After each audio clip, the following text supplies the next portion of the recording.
Good afternoon, members. It is the scheduled time and a quorum is present. Thank you for attending the meeting of the panel on housing. Item 1, information papers issued since last meeting. Since the previous meeting, the Secretariat has received some information papers. They have been listed out on the agenda. Item 2, items for discussion at the next meeting. Please refer to paper CB brackets 1579, 2023 brackets 01, list of outstanding items for discussion, and paper number 2, list of follow-up actions. The next meeting is scheduled at 2:30 p.m. on Monday, 3rd of July this year. 2 items were proposed. That is, policy framework for the private subsidized sale flagged pilot scheme and performance of the environmental targets and initiatives of the Hong Kong Housing Authority in 2022 to 23. Members, are the above 2 items agreeable to you? If there are no views to the contrary, I think these 2 items are both close to your hearts, so that is set. Item 3, marking scheme for estate management enforcement in public housing estates. The papers are set out on the agenda. Now I will invite the administration to join us. Now, simultaneously, we have the meeting of the Bills Committee on District Administration Amendments Bill.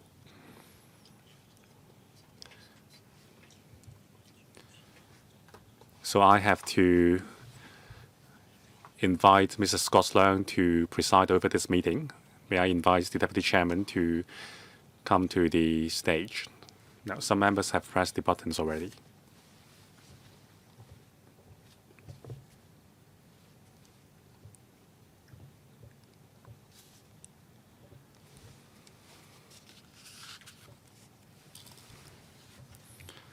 Thank you, members. Now I welcome the administration for attending the meeting today. And members, I will invite the administration to give us a walkthrough of the item. There will be a PowerPoint presentation. Now, Housing Department, please. Thank you, Chairman, and thank you, members. Now, today, we will report to members of the latest progress in implementing the marking scheme for estate management enforcement in public rental housing or PRH estates in Hong Kong, and also the recent endorsed enhancements under the revised marking scheme. The marking scheme was implemented in 2003. Since then, the environmental hygiene situation in PRH estates have improved. The marking scheme is supported by tenants. In accordance with the comprehensive survey, more than 90% of the tenants surveyed supported the marking scheme. Most of them consider that the marking scheme is efficient in improving the environmental hygiene and estate management situation in PRH estates. In terms of the progress, in year 2022, allotments of points cases amounted to 1,000. In 2021, there were 1,345.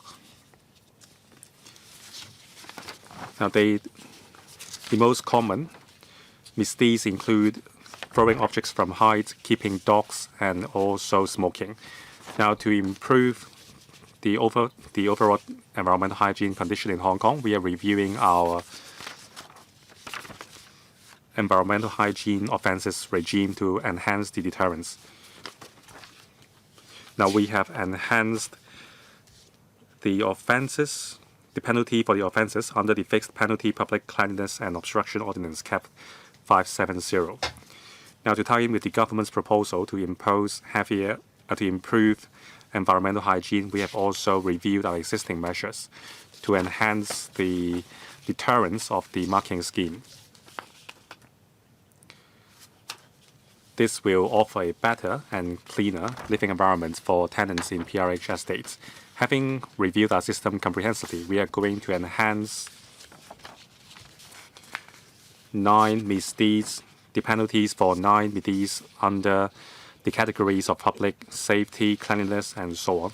And also, we have extended the scope of 2 misdeeds involving environmental hygiene misdeeds.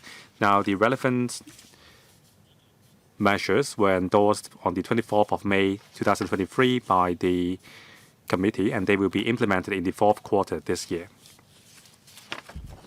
Now, to enhance understanding by tenants of the enhanced regime, before implementation, we will disseminate the relevant information via estates newsletters, our social media platforms, posters, leaflets, and we will put up notice at the lifts lobby of all domestic blocks and estate management offices.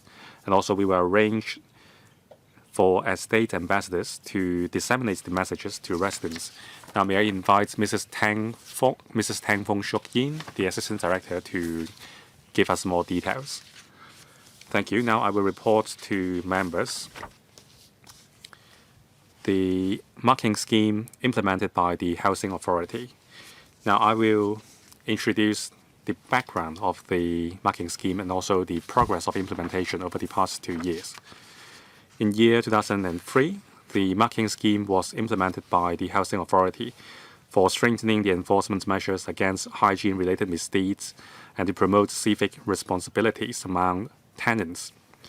It covers 28 misdeeds affecting environmental hygiene and also estate management. Now, according to the severity of the misdeeds, 3, 5, 7, or 15 points would be allotted to the offender. Now, tenants or their household members who are found to have committed misdeeds will be given penalty points. The points will be valid for 2 years. If the tenant has accrued 16 or more points over 2 years' time, a notice to quit would be issued by the Housing Authority to terminate the tenancy. Now, as at the end of 2022, cumulatively, there were some 41,000 cases of points allotted, involving some 35,000 households. Among them, some 2,722 households still carry valid points. Now, for those who have accrued 16 or more points, 58 of the households or tenants have had the flags recovered. Now, among the 28 misdeeds, 12 of them come with a warning system. For first offender, they will be given a written warning for the first time. Further misdeed would be allotted with points. Now, in year 2021, there were 211 written warnings issued. In year 2022, 87. Now, under the warning system, 3 misdeeds account for 76% of the total number. First, drying of clothes in common area. Now, in every public housing estate, there are designated areas for tenants to dry their laundries at specific time, but laundry is not allowed at other places. And also, the second misdeed is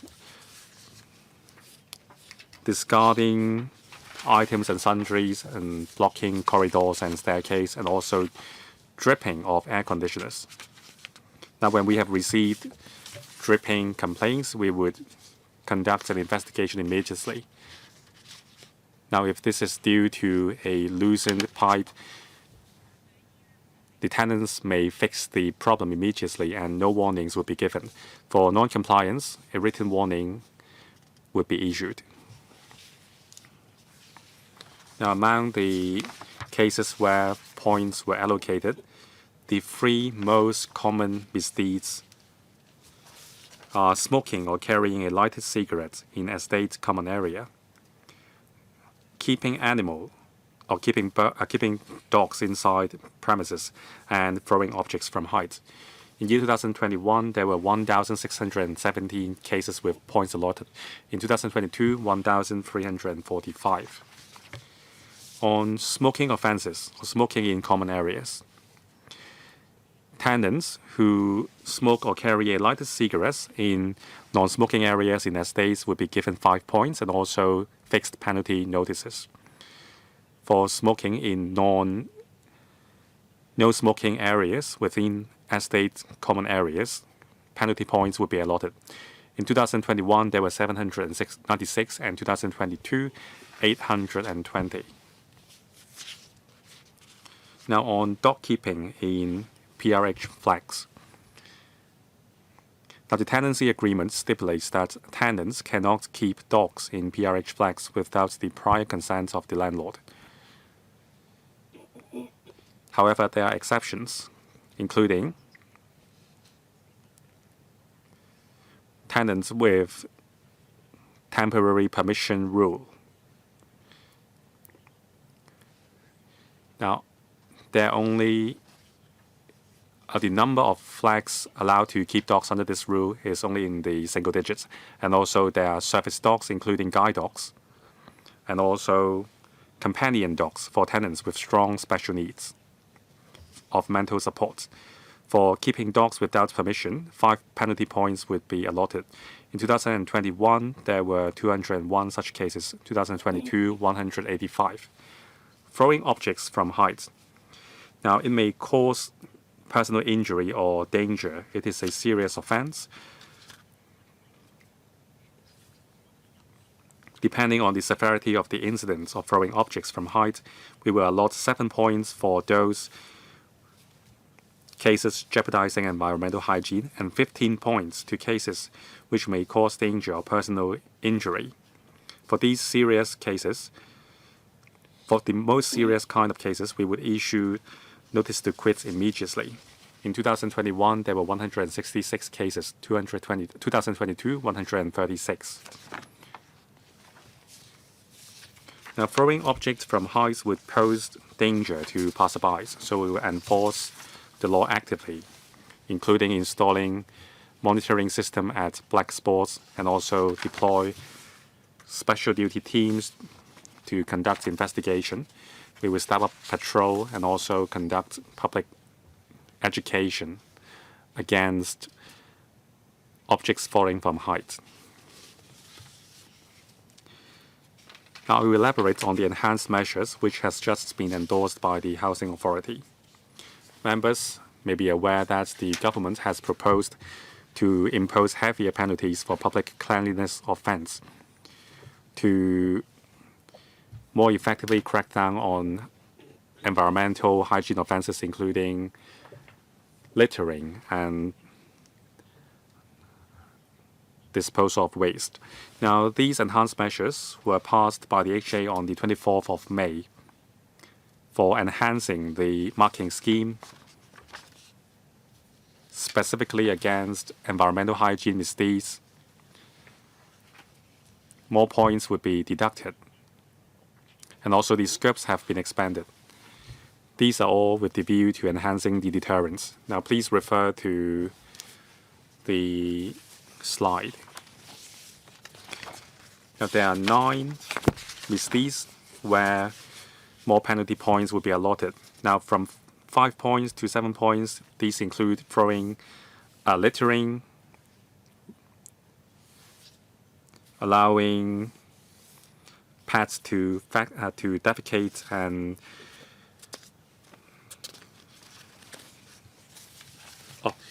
allowing animals and livestock under charge to foul public places with feces, obstructing corridors or stairs with sundry items rendering cleansing difficult,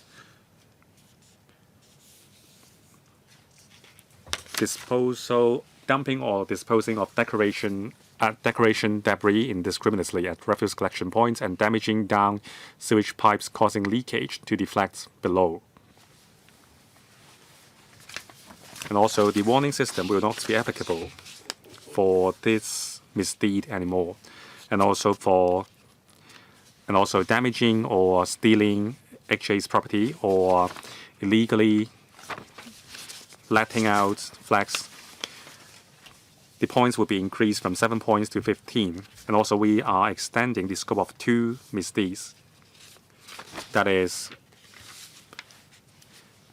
refusing repair of leaking pipes or sanitary fittings responsible by the tenant, and taking out unauthorized work. And there are also the misdeeds of illegal hawking of cooked food and also illegal hawking of commodities of services, supplying, promoting, soliciting, or advertising of commodities of services that is commercial in nature. Implementation will start in third quarter of 2023. The HA will continue to take proactive measures to curb misdeeds under the marking scheme. Through different channels, we will step up publicity so that tenants will have better understanding of the revised marking scheme. We will enhance tenants' civic responsibility, and at the same time, we will enhance cleanliness and hygiene of the estates. Thank you. Thank you, HD colleagues. 12 members have pressed the button to speak. The original schedule is that we will conclude this discussion at 3:30, so perhaps we can offer you 4 minutes for both question and answer. Dominic Lee, Kenneth Leung, Yang Wing-kit, Andrew Lam, Chen Hock-fong, Lau Kwok-fan, Wendy Hong, Leung Man Kwong, Yan Man Yu, Michael Tian, Tony Tse, Kwok Wai-kang, and I. So let me invite Mr. Dominic Lee first, 4 minutes. Thank you. The Housing Authority passed the revisions to the marking scheme. I support the main direction, but I am worried about implementation. Looking at your past data, from 2003 to 2022, these data cover 20 years. Those with more than 16 allotted points amounted only to 58 households. Divide that by 20 years, then that means every year in the whole of Hong Kong, there are only 3 households with point allotment. I am worried that your law enforcement is not fast enough.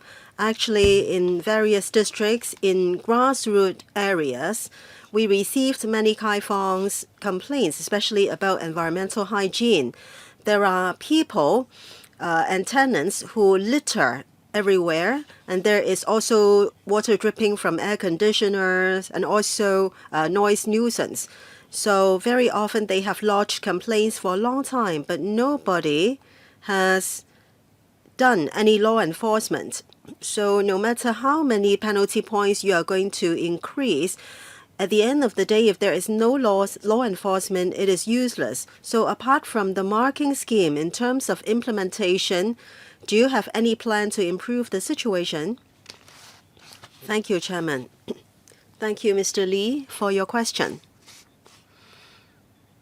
From a complaint to penalty points being allotted, there is a process in between. For property management colleagues, the supervisors, and also the security guards, usually they will give advice or explanations, and usually these are effective, and the misdeed will stop. Then we will not move on to deducting points. After enhancing the scheme, we will have to also step up enforcement work. So I would like to let you know our manpower arrangement. Our special task force is responsible for such implementation. There are 20 teams with 66 people, and there is a centralized special team which is responsible for issuing fixed penalty tickets. So in relation to littering, smoking, or spitting, they can issue fixed penalty tickets. So for this team, actually there are 14 such teams. In the future, we do have planned to increase the number to 21 teams. We do understand that we should increase manpower, and we are going to enhance law enforcement effort. Thank you, member, for your concern. Just now you said that there is a process.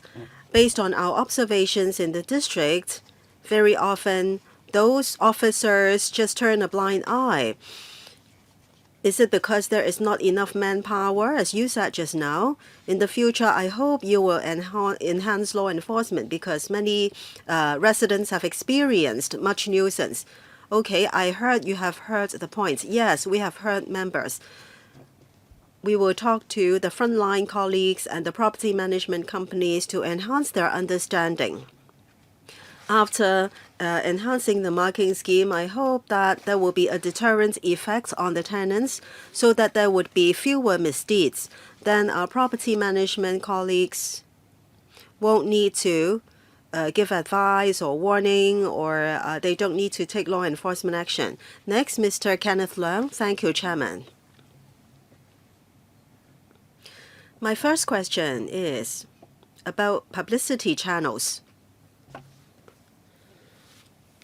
I have been in the Appeals Committee, Housing panel or subcommittee for 6 years.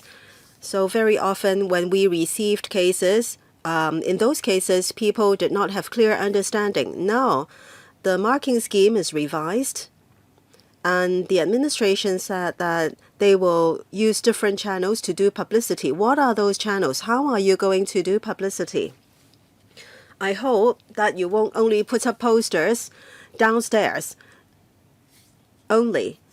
And I would like to see how you are going to draw a line. For instance, noise nuisance, littering, all these kinds.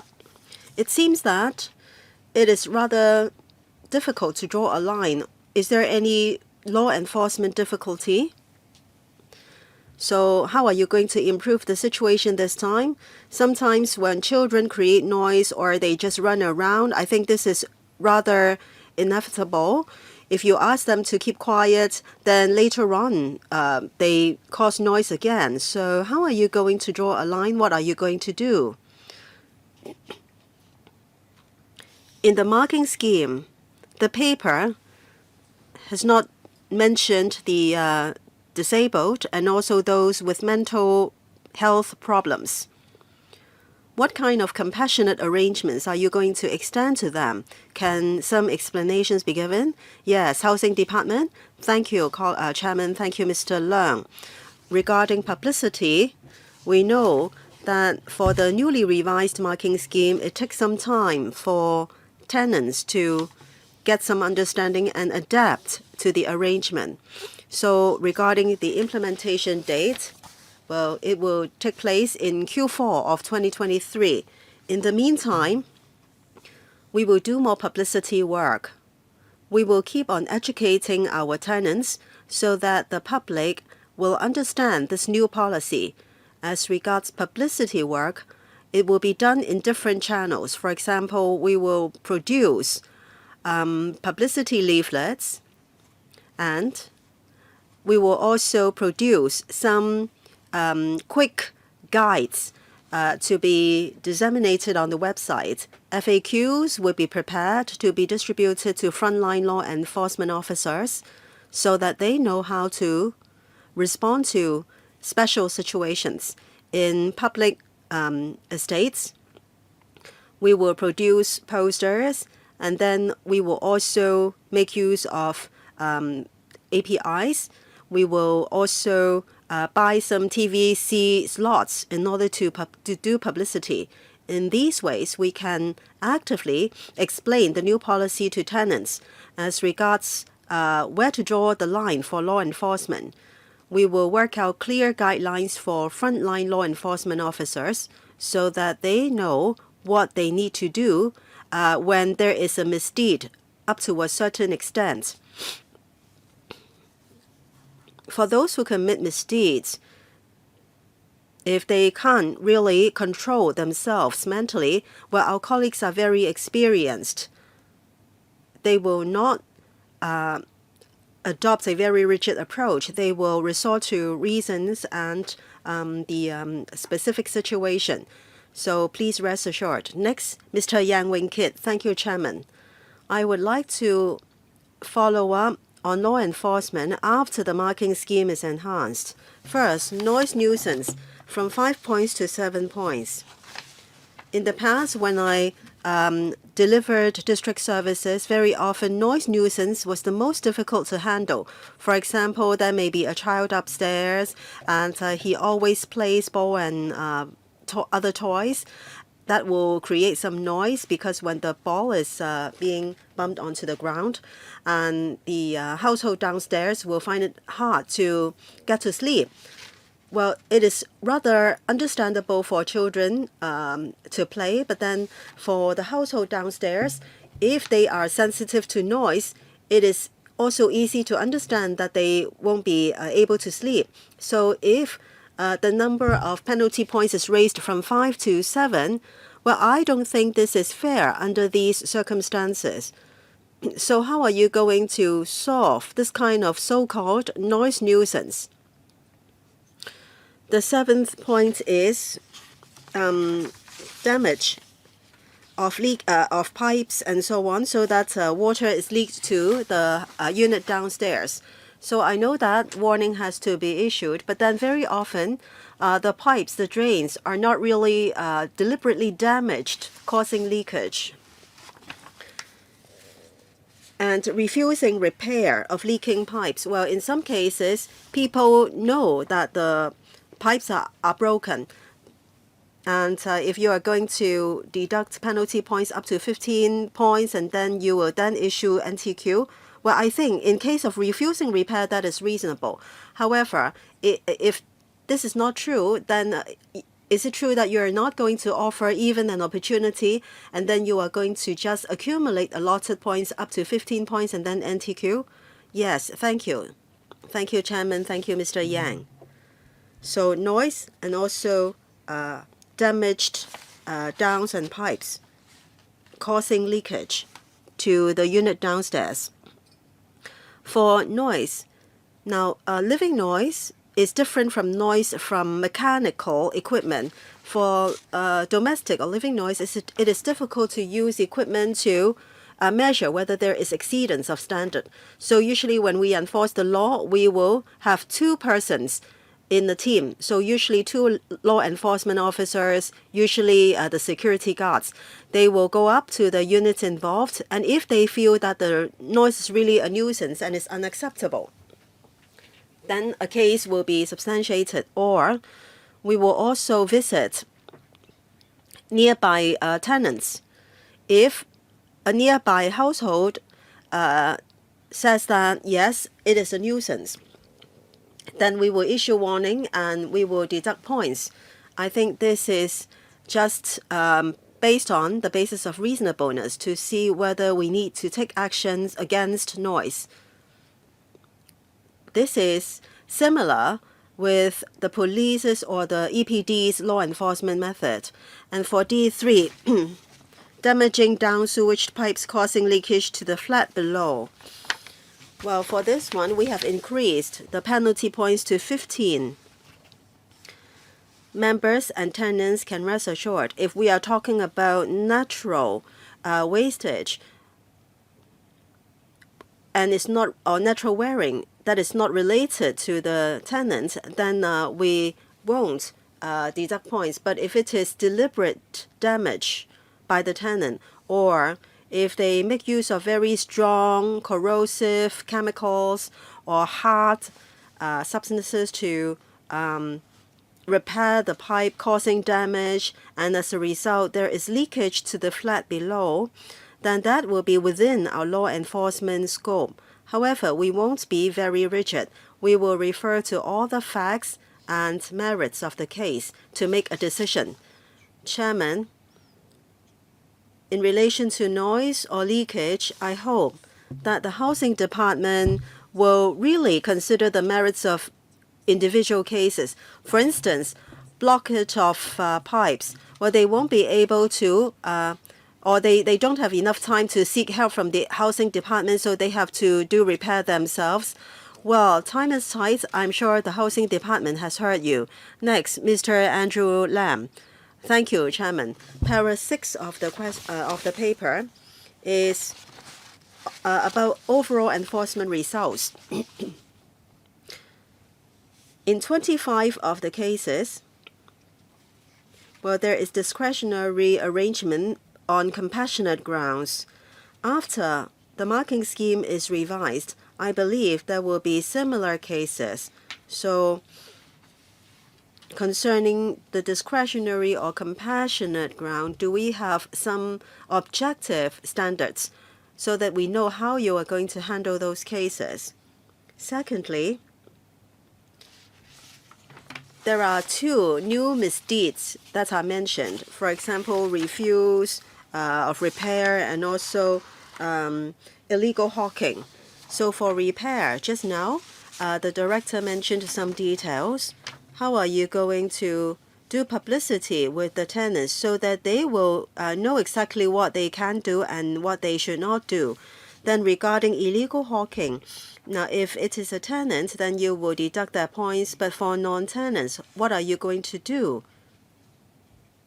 How are you going to do publicity with the public? Because you are expanding the scope. Thank you. Housing Authority, please. Thank you, Chairman, and thank you, Mr. Andrew Lam, for your questions.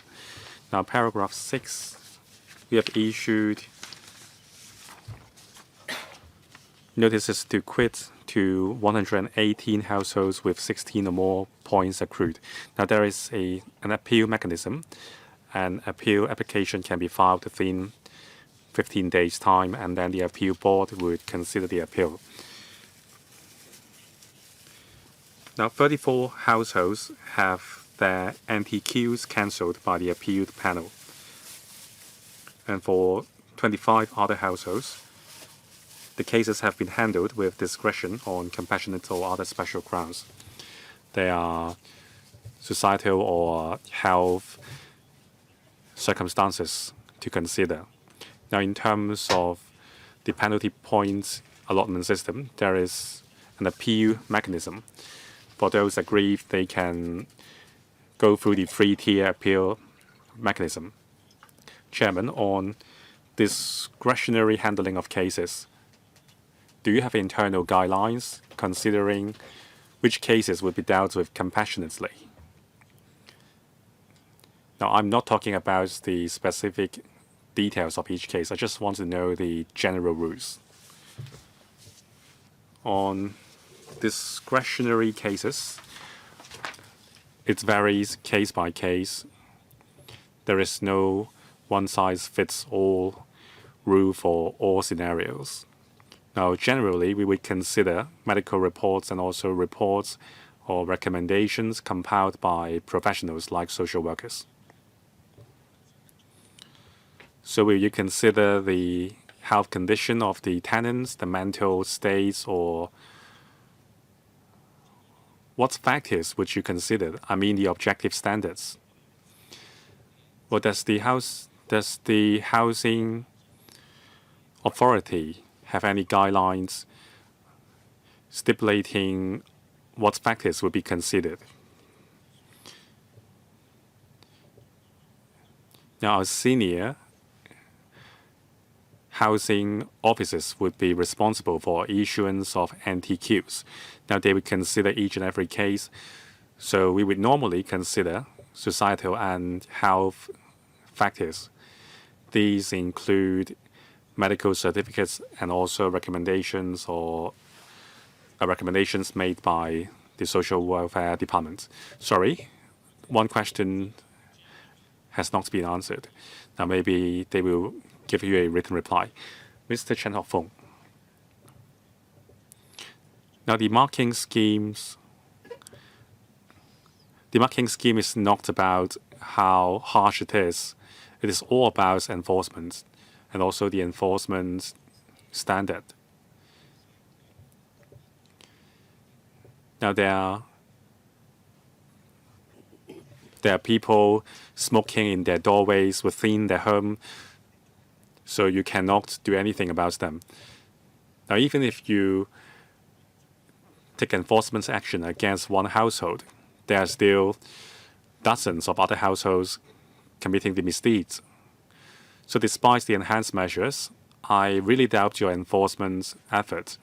Now, I have personal experience. It took you some 3 years to deploy your special duty team to catch the person who threw objects from heights. This is very undesirable. And in the end, some cases were left uncaught. So this is very undesirable. So I think you should learn from the Deputy Chief Secretary for Administration, Mr. Chuk Wing-heng. I think his efforts has paid off. I applaud him.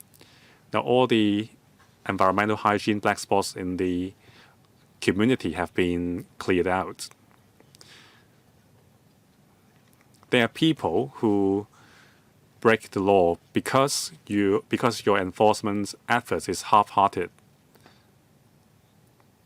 So I think there should be a series of actions when you would take sweeping actions against all the offenders in PRH estates. Of course, that would incur more manpower resources. Just come to us for more resources. You are not asking for more resources, and you are not doing a better job at this, and you are sticking to the marking scheme. So I think this is not helpful. Housing Authority. Thank you, Chairman. I've heard Mr. Chan's suggestions on enforcement. Yes, more enforcement is needed to implement the enhanced measures. We have to consider the manpower situation, the response of PRH estates, tenants, and so on. Now, in response to the campaign led by the Deputy Chief Secretary for Administration, we have done a lot more in terms of solving hygiene issues. Say, for example, we have adopted a lot of new technologies to deal with rodent issues. Concerning objects falling from height, we are working very hard to deal with it. Now, here are some figures. In year 2016, our monitoring there were only 160 monitoring systems installed. Now we have some 600 installed. So whenever necessary, cameras would be installed to catch the offenders. Now we cannot condone this behavior. We will be very serious about this. And there is also our special duty team. These are colleagues who have received special training on using equipment to catch the offender. Now, for the most serious cases, we will skip the marking scheme and immediately enforce the tenancy agreement. That is to ask them to evict their flats. There were one case in 2019 and 2020 each, and also 2 in 2022. So I urge members of the public not to commit this misdeed. Mr. Edward Lau. Thank you, Chair. Other members have mentioned this as well. The marking scheme is good, but enforcement is more important. Now I have some questions about some technical matters. Now for hire and purchase estates, there are only 14 items of misdeeds applicable to these housing estates. Now, the HA said this is because of the difficulty in terms of enforcement. Now, the majority of hire and purchase housing estates, the majority of the tenants are PRH tenants.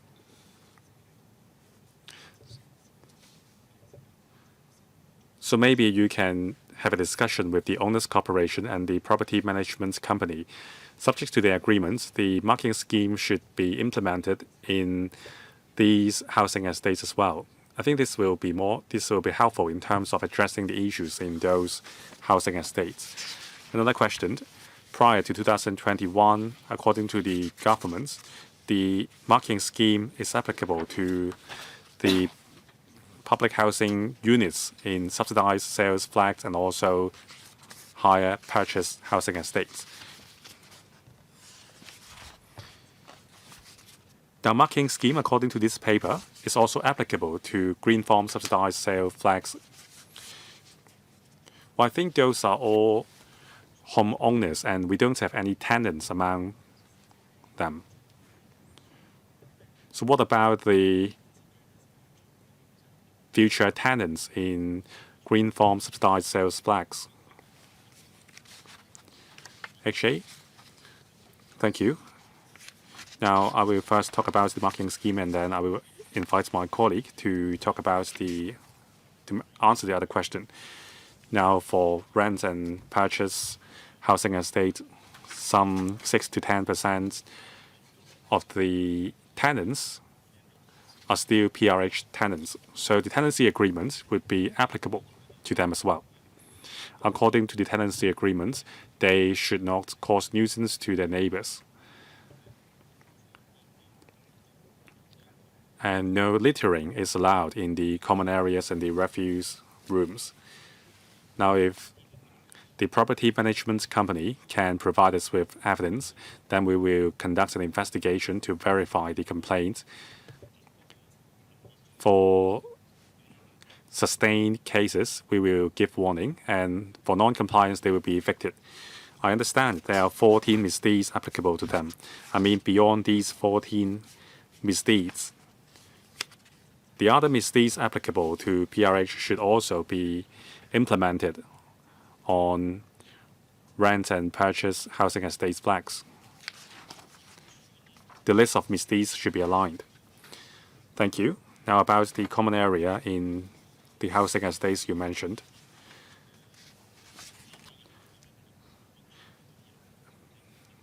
Patrol and management is not conducted by HA.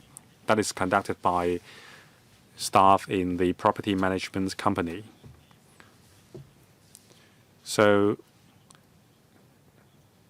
only the property management company has the authority to implement the rules.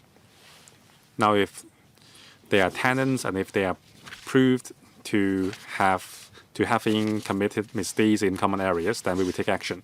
Now, about green farm subsidized sales flags. Thank you. Under that scheme, there are still domestic blocks in our housing estates for PRH tenants. Say, for example, Lai Chui Estate and Kai Chi Estate. They are still rental flags. Thank you. Next, Dr. Frankie Ngan. Thank you. I have questions about the marking scheme for rent and purchase housing estates. Now, actually, for PRH housing estates, enforcement actions could be taken according to the tenancy agreement. So I don't think evidence is the crucial thing. Now, say, for example, for rents and purchase housing estates, if there is water dripping from air conditioner, the property management company can do nothing, and the HA is doing nothing, and the FEHD has no authority to issue a fixed penalty notice because that is a government property. Or unless there are concrete evidence submitted to the director, then the tenancy can be terminated. This is such an indirect way of handling the case. Now, the PowerPoint is clear. We said the background of the marking scheme is to enhance enforcement measures against hygiene-related misdeeds and to promote civic responsibility among tenants. Well, what about those tenants in rent and purchase housing estates? Don't you have to enhance their civic responsibility? Thank you, Chairman, and thank you, Mr. Ngan, Dr. Ngan. Now, under the enhanced measures, 3 misdeed items are applicable to rent and purchase housing estates. The penalty points have been increased from 5 to 7.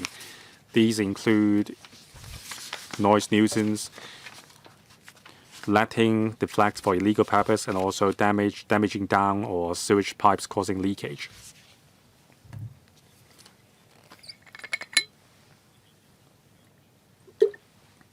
Well, on the point allotment system, there is an operational difficulty. The HA is not responsible for conducting daily patrols, so it would be difficult for us to gather evidence.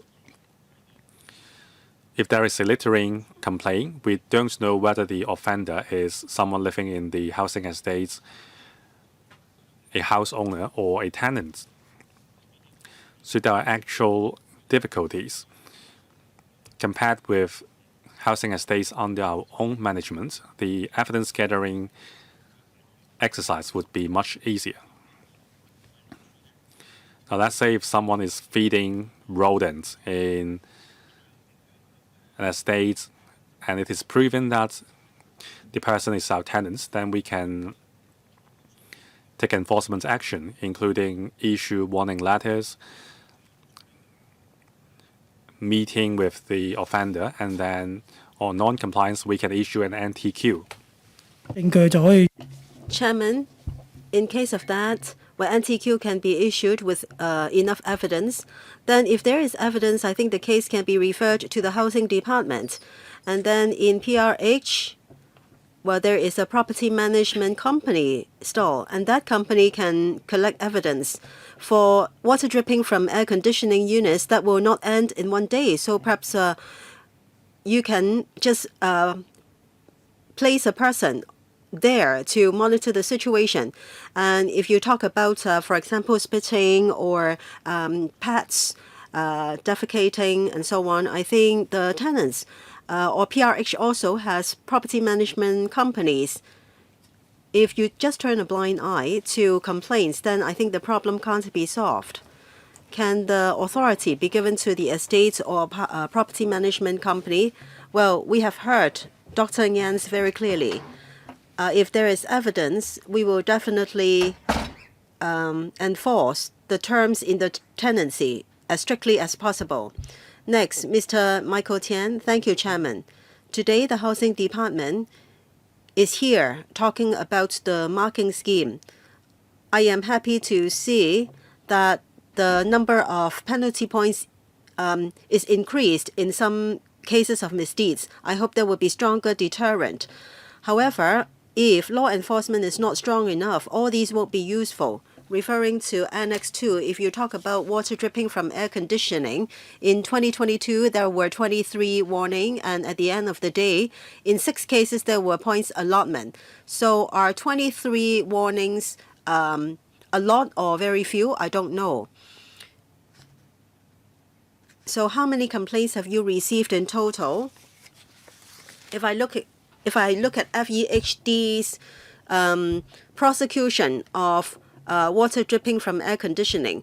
Now, in the year 2020, after complaints and after active inspection, there were 28,000 cases of water dripping from air conditioning. And in 3,400 of the cases, warning was issued. So in the year 2020, how many complaints were received by Housing Department? And how many cases were detected by active patrolling? And then you have issued 23 warnings. With these numbers, then I can compare your effectiveness and the FEHDs. Yes, please. Regarding water dripping from air conditioning units in our PRH, most units are equipped with a discharge point.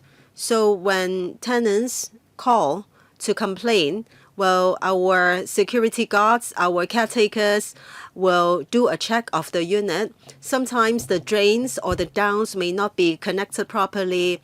And when we notify the tenants, they usually will take remedial actions immediately. In those cases, we don't need to issue warning. Looking at our numbers, in our records about air conditioning units in the year 2020, there were 1,100 odd complaint cases. How come the number of warning is so small? Now, when we received complaints, we would go up to check. We will give the tenant involved advice and explanation. If they rectify the situation within a short period of time, we don't need to issue warning. However, if they just turn a blind eye and nuisance continues, then we will have to issue warning. If we know that the water dripping problem is caused by PRH tenants, usually the property management company will refer the case to us. We will take follow-up action immediately. And FEHD will also send us memo to follow up. So it is not true that in case of TPS, we won't handle the situation. So in other words, you do not have the records on the number of complaints received, right? Sometimes when you go up to the unit, you do a check, you give the tenant some advice, then he will just rectify the situation, so you don't have records. In the year 2020, there were 1,100 units.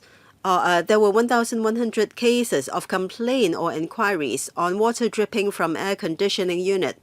1,100 odd in total. You issued warning in 23 cases.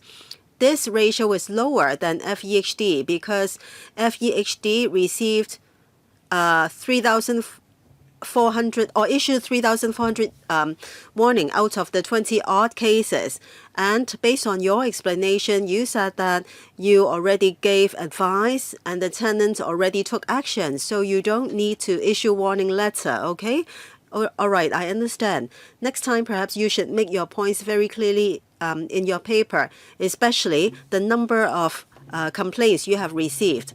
Next, Mr. Tony Tse. Thank you, Chairman. Para 6 of the paper states 58 cases. In 58 cases, the units were recovered.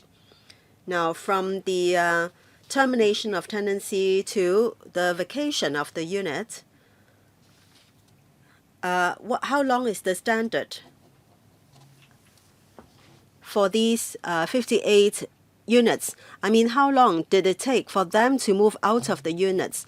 For these affected households or tenants, have you helped them or you did not so that they became homeless? Para 7, warning. I want to know the effectiveness of the warning. I'm sure you have done a review, right? In cases of misdeeds, you usually start from issuing warning. Is that effective and useful? Then Annex 2, B10, smoking. I think there's the most number of cases on that item. So what is the outcome? After this marking scheme is revised, do you think there will be much improvement? Because I think this is one of the most important items. Or do you think that smoking is not really important? Are you handling it with a lot of attention and care? Para 14, 6. 15 points. 15 points will be deducted. In case of leakage, let's say if the down and sewage pipes have been modified or altered, well, I think it is easy to reach 15 points allotment. So are you going to terminate the tenancy right away? My last question is, you will implement it in Q4 2023. Is there any special reason for that? Thank you. Yes, Chairman. Regarding termination of tenancy, after NTQ is issued, there is a period of 15 days for appeal to be lodged. In case of appeal, then the appeals panel will have to hear the case.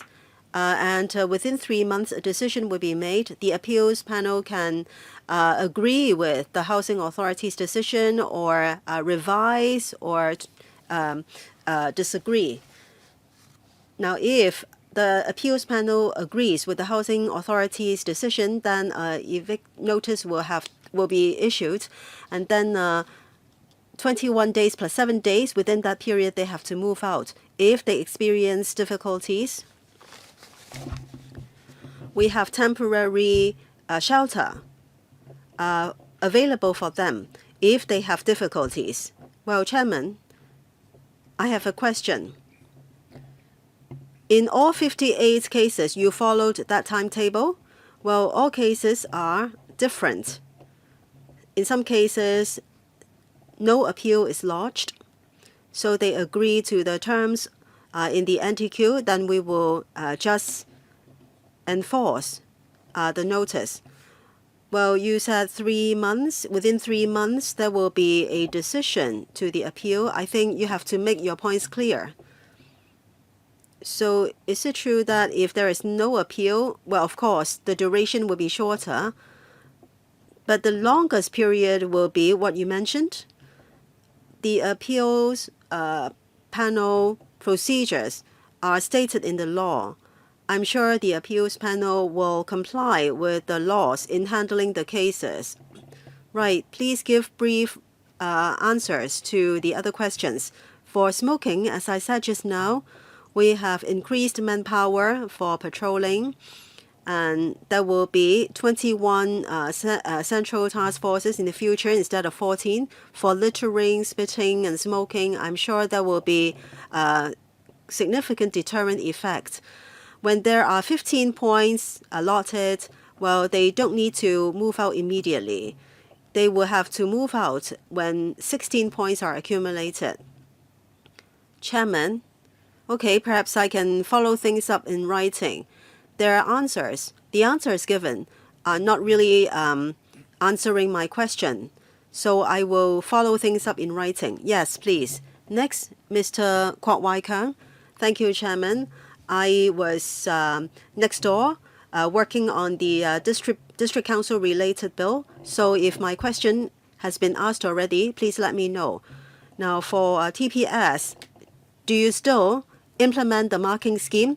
When I entered this meeting room just now, I saw a member following up on that.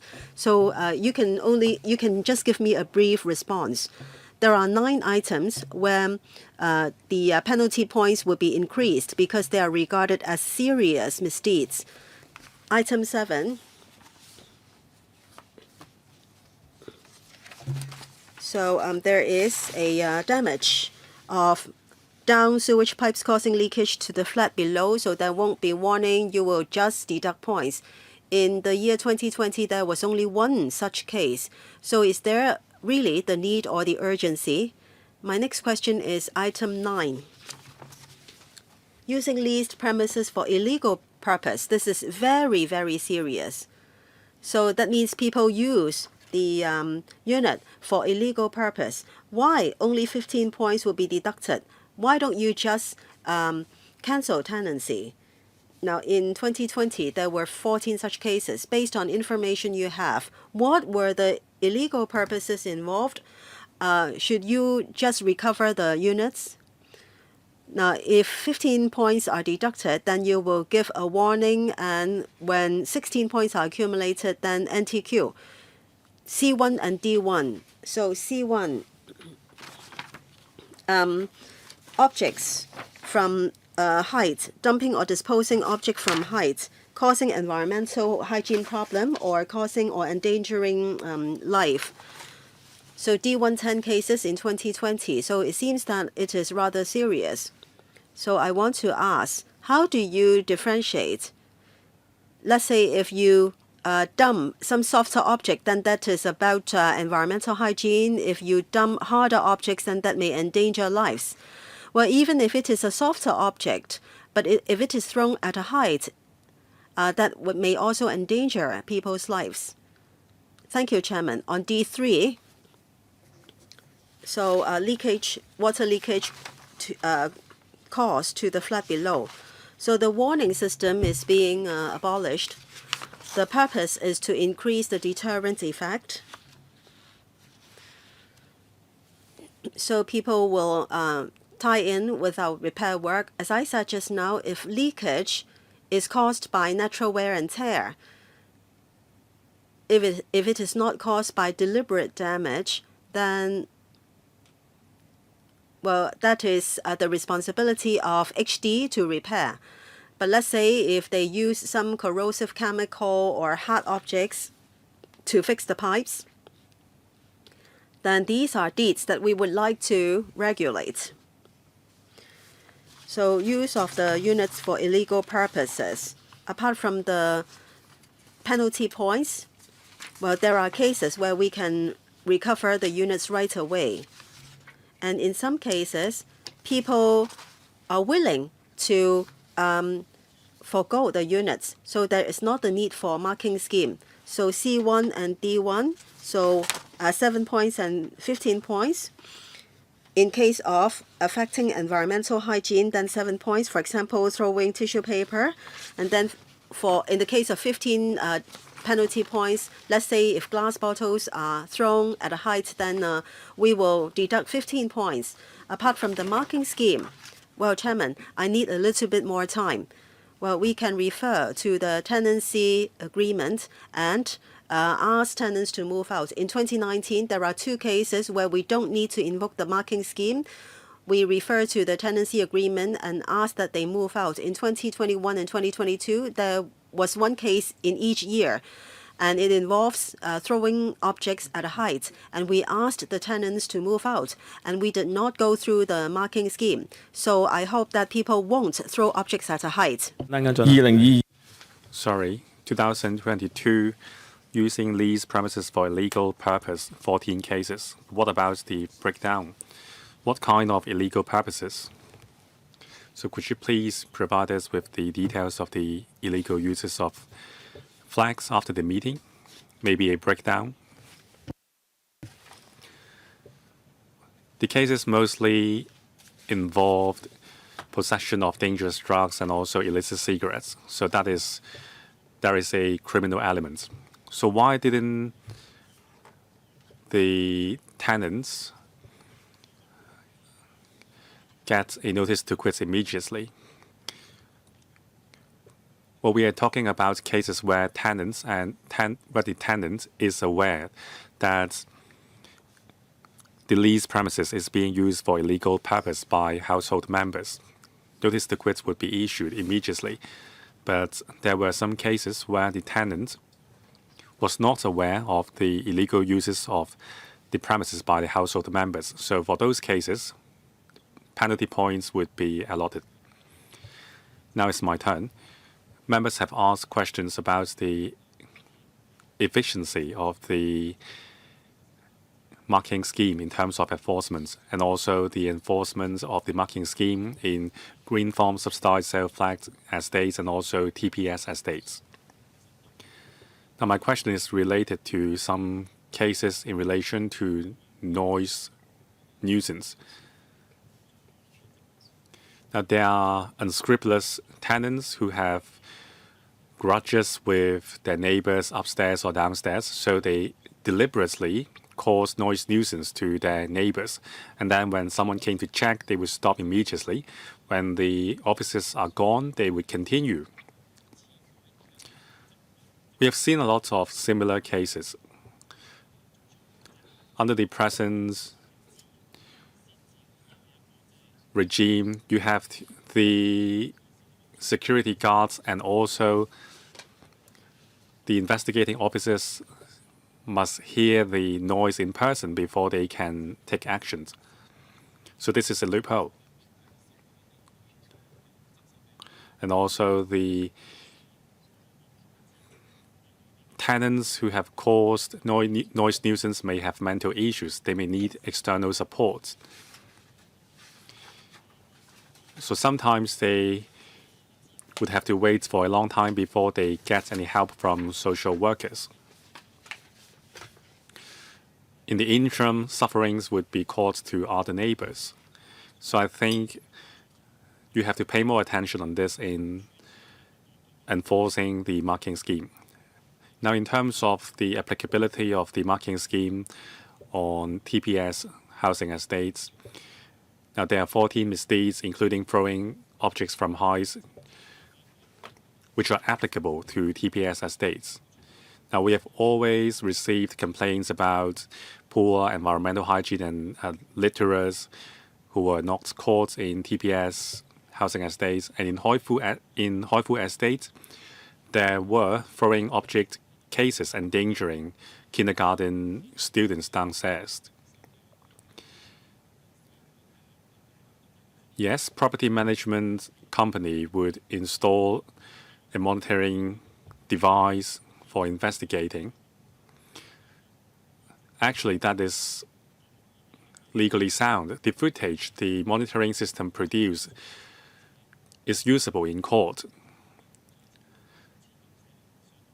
Of course, you have to sit down with the owners' corporation and the stakeholders about the applicability of the marking scheme, but at least you can work with the property management companies to take some legal actions to deal with the environmental issues as well as nuisance issues taking place in TPS estates. So can someone give me a response? Yes. Noise nuisance caused in daily life is a headache for the property management industry. They have been racking the brains to address the issue. Now, after some verbal counsel, verbal advice, or some mediation, the situation can be resolved. Say, for example, some cases involved children playing toys on the floor. They were not aware that it would cause nuisance to people downstairs. So after a verbal advice, the tenants put some soft mats on the floor and the situation is solved.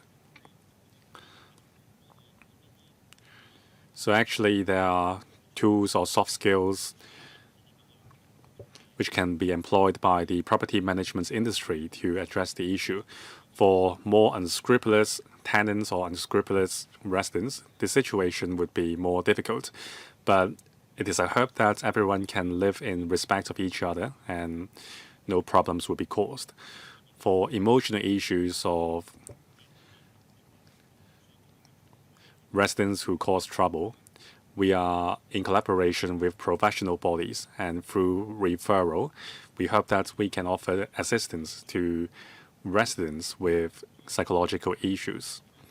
Concerning installation of CCTV in common areas, we would work closely with the owners' corporation and the property management companies. This is not a high-tech device. You only have to pay minimal costs to solve the problem. Thank you. Thank you very much. That's all for this item. Next up, item 4, housing schemes and related services, and 5-year housing production forecast of Hong Kong Housing Society. Now let's invite the representatives from the Housing Society to come in.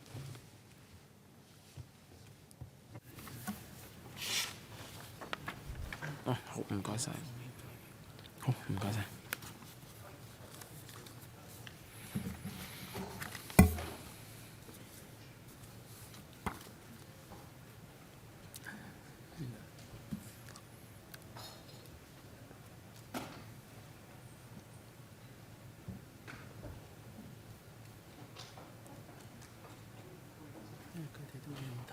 好好，等等，好好好。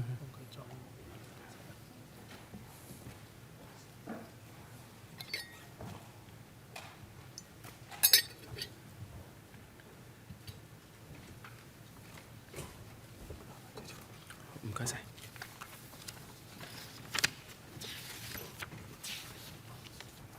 係咯，或者入嚟請坐先啦，佢哋係啦係啦係啦，係請入嚟。Please be seated.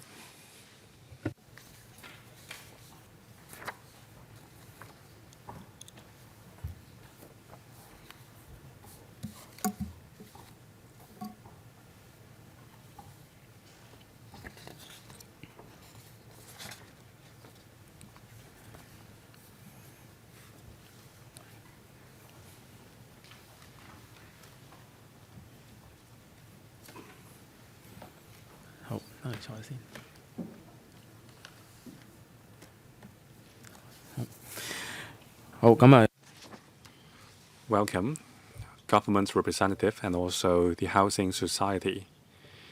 Now, I will not introduce each representative in details because time is running short. May I invite the Housing Society to walk us through the paper? Thank you, Chairman, and I thank the panel on housing for giving us this opportunity to brief members on the work focus of the Housing Society. Now, we are a non-governmental organization governed by members. We are operating under a self-financing principle with financial autonomy. The aim is to provide suitable and affordable housing for the public. Now, this is the 75th anniversary of the Housing Society.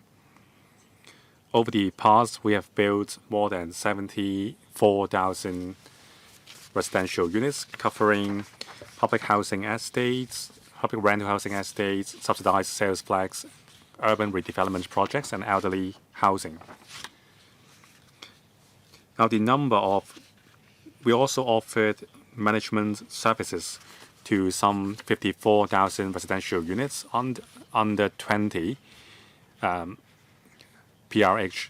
Now, for 20 PRH, there are some 20,000 housing units, and we are also managing commercial facilities of about 130,000 square meters in size.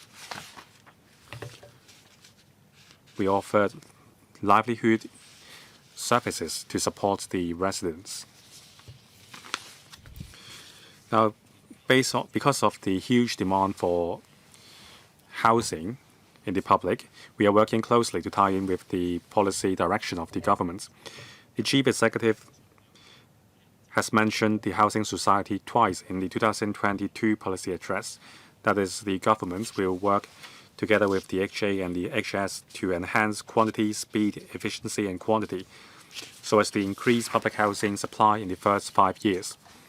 And also, it was mentioned that the modular integrated construction, or MIC approach, would be adopted to compress the construction timetable.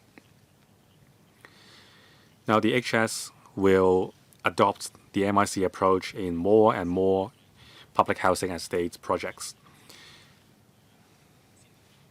Now, there are 2 pilot projects under the management of Housing Society which are already at the MIC stage. That is the steel structure MIC in Yutming Estate, and also the concrete MIC project in Phase 1A of the dedicated rehousing estate project in Hong Shui-Kiu, Hachun New Development Area. We will seek to adopt MIC in more suitable projects down the pipeline. Now, besides enhancing delivery with MIC, we are also widely adopting building information management modeling system, that is BIM, and also DWSS, that is digital work supervisory system. Now, we are also requiring our contractors to make use of the BIM and DWSS. In the next 5 years, our target is to complete 17,000 housing units, including approximately 6,500 rental housing units and 10,700 subsidized sales flags units, covering 14 projects. Now, subsidized sale flags project is our focus. Now, we have launched the SSF in 2012. 4 projects have been completed, offering some 2,600 units. They are located in Chengyi, Shatin, Tuen Mun, and Tseung Kwan O. Now, for projects under planning and being developed, there are 6. These 6 SSF projects will provide 5,700 units. They are located at Jockey Club Road in Fanling, Anderson Road quarry sites R2, 2, 3, and 4, Kai Tak Area 2B Sites 1, and Yuen Long Street in Yuen Long. Now, besides subsidized sale flags projects, we are grateful that last Friday, members of the panel on housing have paid a visit to our latest elderly housing project, that is located in Lei Kong Street in Hong Kong, that is senior citizen residences. There are 3 projects completed under this scheme with 888 elderly housing units provided. As I mentioned, in the Yutming Chun project, which is also a pilot project, 64 elderly-friendly rental units will be made available by the end of this year. Now, we want to encourage elderly people living in underoccupied households to vacate the larger units in exchange for an elderly housing unit with rent exemption for life. Now, besides new projects, we are also redeveloping our older estates. Now, of the 20 rental estates under our management, 8 are over 50 years old already. We are conducting the redevelopment planning for them progressively. Rental estates under current redevelopment plans include Minghua Daiha in Shao Kei Wan, Yu Kwang Chun in Aberdeen, Kwun Tong Garden Estate in Ngau Tau Kok, and Chen Xin Mei Chun in Kowloon City. When we carry out the estate redevelopment plan, one critical factor is we have to do a good job in relocation and rehousing of affected residents. Again, basically, we will try our best to achieve in situ rehousing in order to minimize impact on the residents. For the one in Chapai Wan Road in Aberdeen, Ting On Street in Ngau Tau Kok, and Kai Tak Area 1E Site 1, decanting estate projects are underway, and these projects will provide rehousing options for residents affected by redevelopment of Yu Kwang Chun, Kwun Tong Garden Estate, and Chen Xin Mei Chun. Besides, in recent years, the government commissioned the Housing Society to do a new project, and that is to build dedicated rehousing estates. So basically, for households affected by government's development clearance and urban renewal authorities redevelopment projects, well, the government provides non-means tested rehousing arrangements. There are both for rental and for sale units. In the new territories, there are 3 such DRE projects in Hong Shui Kiu, Ha Chun, Pekwa Road in Fanling, and Kutong North. And completion is expected in 2024. Altogether, 7,000 units will be provided. I mentioned just now that for Hong Shui Kiu, Phase 1A, it is the first concrete MIC project for sale. It is an SSF project, and it is expected to be completed in 2024. In Kowloon, there are also DRE projects. One of them is in Kai Tak Area 1E, Site 1. 1,100 DRE units will be provided. Besides, in Ma Tau Kok in To Kwa Wan and in the urban squatter areas, there are also other projects under planning. 2 years ago, we're invited by the SARG to undertake development of 3 urban squatter areas in Chao Kuo Ling Village, Ngao Chi Wan Village, and Chok Yun United Village. So our deliberation work with the government is such that from early 2024 onward, the government will hand over the 3 squatter sites gradually to us for public housing developments, including DRE projects and also SSF units. Apart from these projects under development, I said at the beginning that we manage 20 housing estates, and they are also facing aging problem. So every year,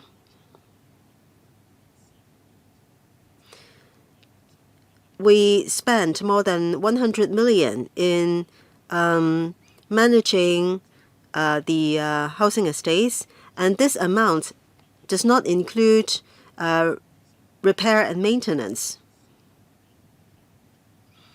Before housing estates are being redeveloped, we still try our best to improve the situation, and in terms of making use of new technology, we gather data with the Internet of Things, and this also helps us in our property or estate management work. Apart from general property management service, for our PRH or for the rental units, 40% of the tenants are aged 60 and above.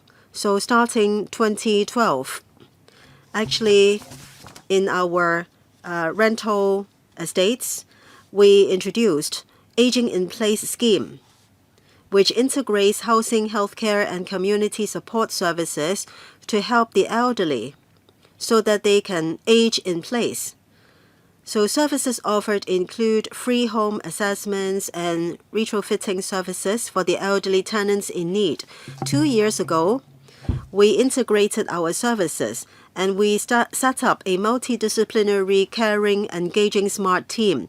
Through case management, teamwork, and large-scale events, we offer age-friendly and community support at the rental estates to promote intergenerational solidarity. In the estates, we also establish mutual support network and identify enthusiastic tenants and train them to become estate ambassadors to visit and care for neighbors in need. So that is our strategy in terms of our service. Just now, very quickly, I briefly reported to members our work. In para 10 and 11 of the paper,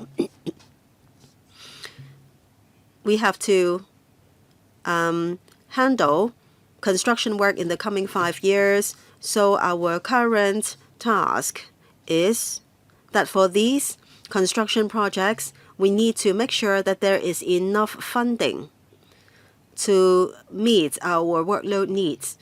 So one of our goals this year is to make financing arrangements so that there will be enough cash flow for us to complete work in the first 5 years.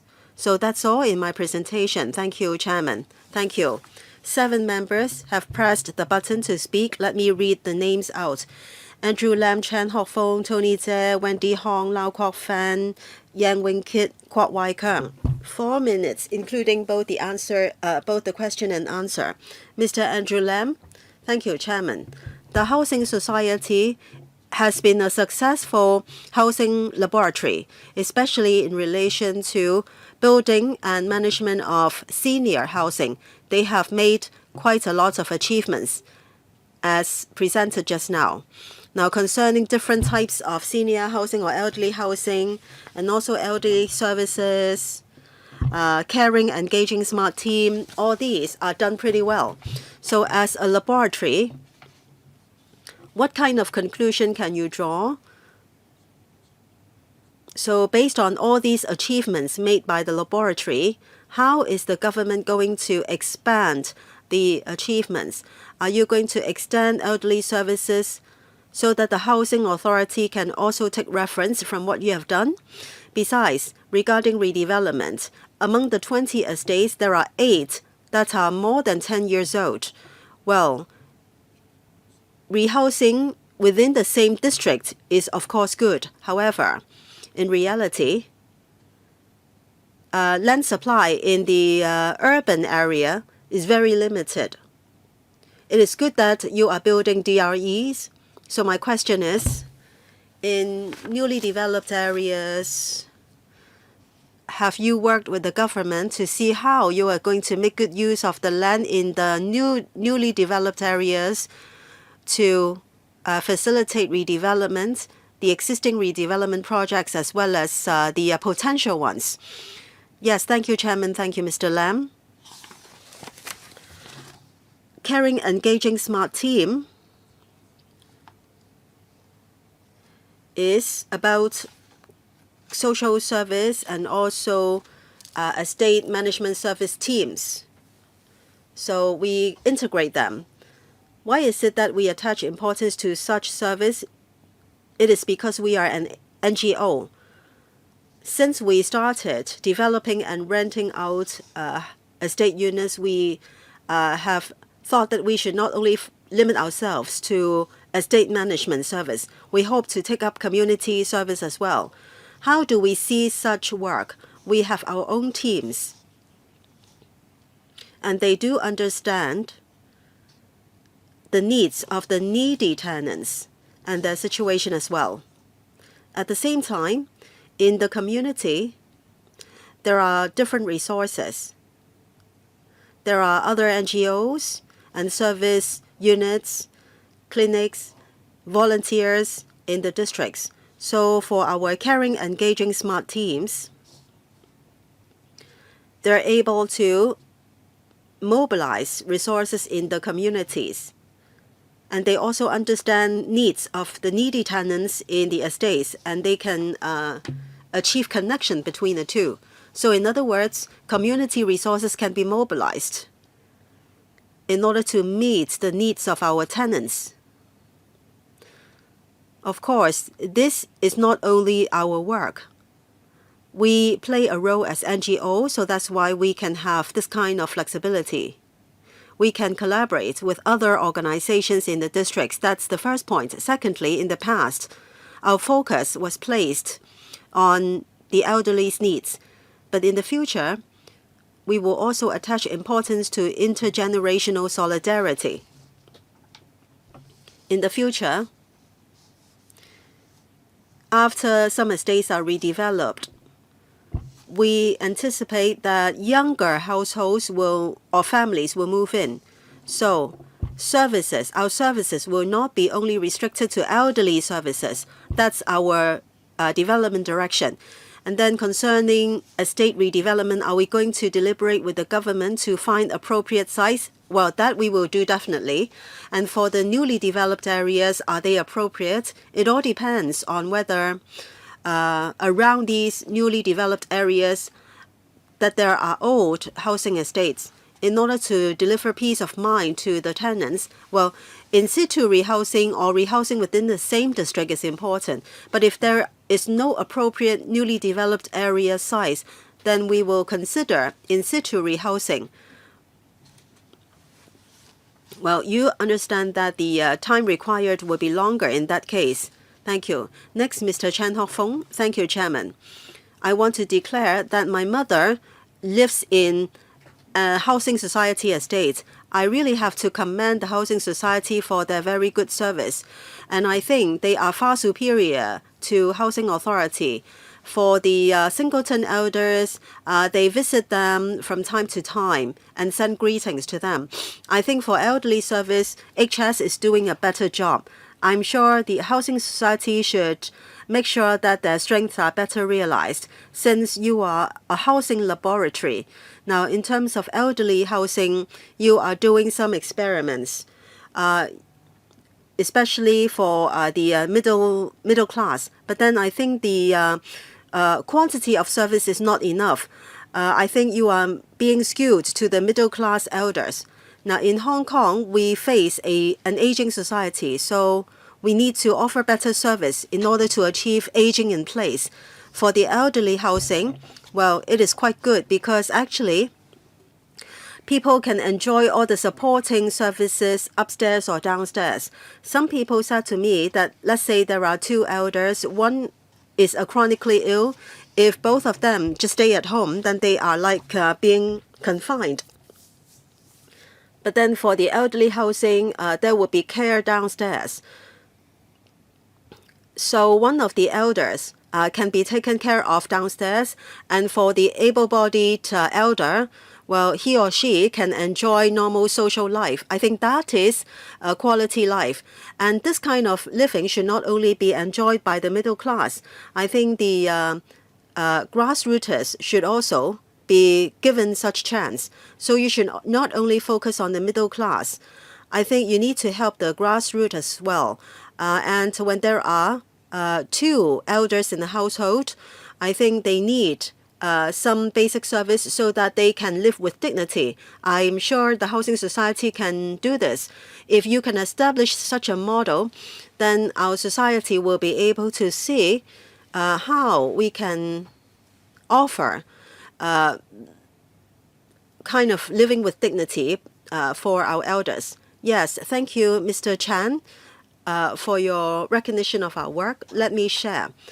We have a development strategy. In my presentation, I talked about the service for the middle class elders. So it is no longer a single or one-way kind of arrangement regarding the senior citizen residence scheme. Well, in DRE, Fanling Power Road, Kwun Tong, Pine Dai Ha, and Minghua Dai Ha redevelopment, we will include this kind of senior citizen residence scheme. Still, it is about the middle class. However, we have another approach. Apart from the whole block of elderly housing, in other rental estates, we will include more age-friendly design. I think in this way,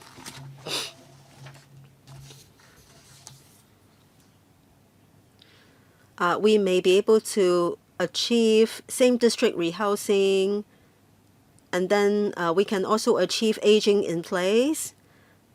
So that's why we have introduced the adaptable design. With this design, when the elderly grows in age, they may have different needs based on their physical condition. And then actually the units can be modified into age-friendly design in order to achieve aging in place. For Minghua Dai Ha, 1/3 of the units are designed in this way. So this is the direction that we will adopt. Mr. Tony Che. Thank you, Chairman. I speak in commendation to the housing society. Now, you have much less resources than the government, but you have still done a good job. Now, as I said, it seems that we are talking to a wall when we are discussing things with the government. There is no response at all. On the other hand, the housing society has given us real and tangible results on our request. Now, a focus of your work is redevelopment of old housing estates. Of the 20 rental housing estates under your management, 8 are over 50 years old. Now, after the redevelopment, the number of flats will be increased to a certain extent.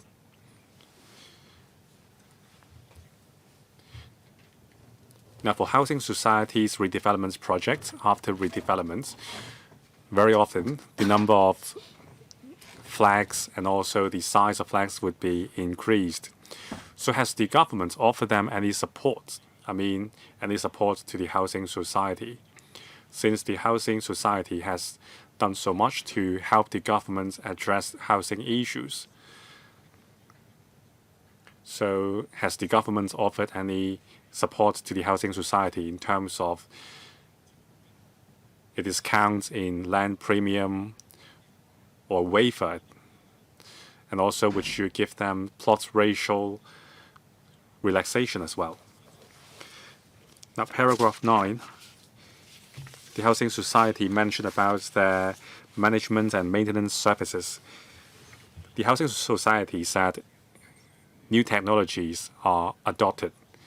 Now, for your new projects, you have adopted the MIC approach.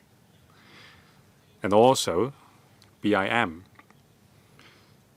Now, you have made use of these technologies in the urban redevelopment projects so that the management and maintenance costs have been lowered. So what is your plan in this regard? Thank you. May I invite the PS for Housing, Ms. Venus Choi, to talk about your support for the HS. Now, we thank the Housing Society for helping the government to promote and take forward housing projects. So in terms of land swap and also request for land, we would offer the land to the Housing Society at a discounted premium, say for example, 1/3 of the market price, so that the Housing Society can take forward the relevant work. Now, 1/3 of the market price, so we are talking about some $40 billion. Well, that's not enough for taking forward a lot of projects. So if you want the HS to achieve more, you should give them more support. Well, many a times their flats are not for rent. Even if they are for lease, they would not charge the market rate rent. Now, I think if the government can complete the site formation works for the housing authority before handing over the sites to the housing society, then the HS projects can be sped up and also more housing units can be offered under their redevelopment policies. So do you mean besides land premium concession? Yes, she mentioned 1/3. So can you charge HS an even lower price? Thank you, Chairman and Mr. Tony Che. For rental housing estates under the housing society, the land premium is actually even lower. That is just a symbolic $1,000 premium charged by the government. The 1/3 market rate premium is about SSF projects. We would charge the housing society 1/3 at the prevailing market rate. Now, in terms of land premium concession, a few years ago, we were still charging a 50% concession rate. In 2019, we have considered and reviewed the contribution made by housing society to public housing supply, so we have adjusted the concession rate. Just very briefly, you mean for rental housing projects that is just a symbolic premium, or even as low as 20% of market rate, so no additional premium is required, right? Correct. Now, what about using information technology to make management and maintenance services more efficient? Mr. Eric Yuan. In our new projects, we have adopted the BIM approach, as mentioned by Mr. Tony Che.